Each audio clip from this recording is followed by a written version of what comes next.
L'étudiante a voulu conserver l'anonymat, mais son cas est désormais au cœur d'une bataille judiciaire. Avec le 18 octobre dernier, une ordonnance en référé du tribunal administratif. Pour le juge, il existe un doute sérieux sur la légalité du refus opposé à cette candidate en deuxième cycle de psychologie.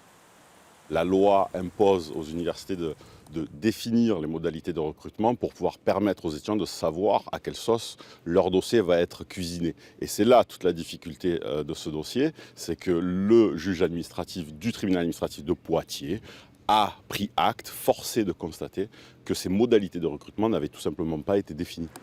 Selon l'avocat bordelais, des milliers de cas de refus pourraient être concernés. Pour la présidence de l'université, au contraire, les conditions de sélection ont bien été respectées.